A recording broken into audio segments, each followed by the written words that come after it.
Hello friends, आज हम poem करेंगे fire and ice. Fire and ice poem को कंपोज किया है रॉबर्ट फ्रॉस्ट ने।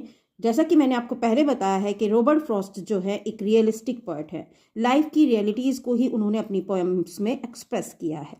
ये पोएम जो है फायर एंड आइस, इसमें ये बताया गया है कि दुनिया का अंत कैसे होगा, क्योंकि दुनिया में बहुत ज़्यादा जलन है, ईर्ष्या है, एक दूसरे के प्रति क्रोध और घृणा की फीलिंग बहुत ज़्यादा है। इसी से ये दुनिया खत्म हो जाएगी।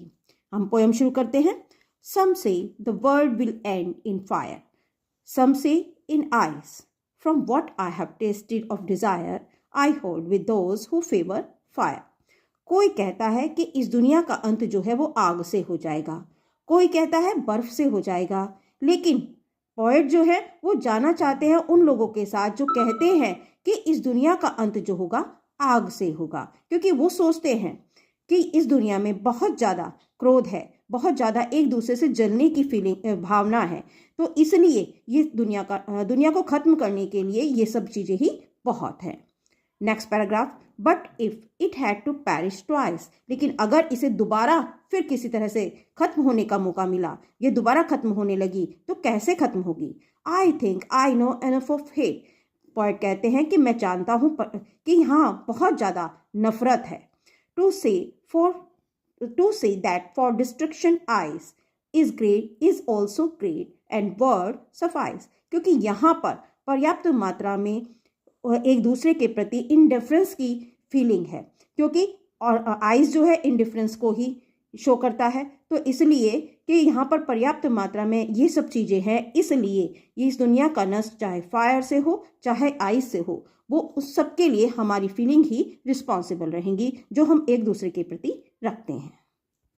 यहाँ पर उन्होंने फायर को सिंबलाइज किया है ग्रीड से, क्रुएल्टी से, लस्ट से, कन्फ्लिक्ट से और फ्यूरी से। इसी तरह से उन्होंने आइस को जो सिंबलाइज किया है वो किया है इंटॉलरेंस से, एक दूसरे को के प्रति सहन किसी की कोई बात सहन ना करना, इंटॉलरेंस से, रिजिडिटी से, कोल्डनेस, इनडिफरेंस, हैट्रेड से।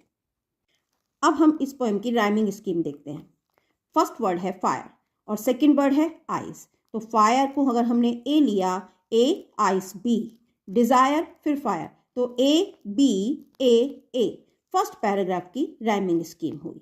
और नेक्स्ट पैराग्राफ में देखें तो ट्वाइस को अगर हम ए लेते हैं, ए बी ए, तो सेकंड पैराग्राफ की जो राइमिंग स्कीम होगी वो ऐसे होगी, ए बी ए। अब हम पोएटिक डिवाइसेस देखेंगे।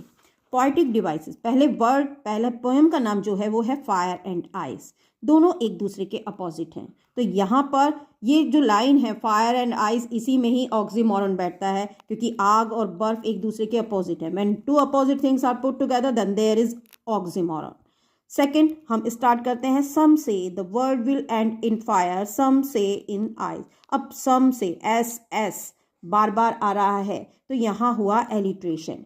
उसी तरह से यहाँ पर अब ये पूरा वर्ड भी सम से बार दो बार चल रहा है, तो इसे रिपीटेशन भी कह सकते हैं और एनाफोरा भी कह सकते हैं, एनाफोरा यहाँ पर हुआ।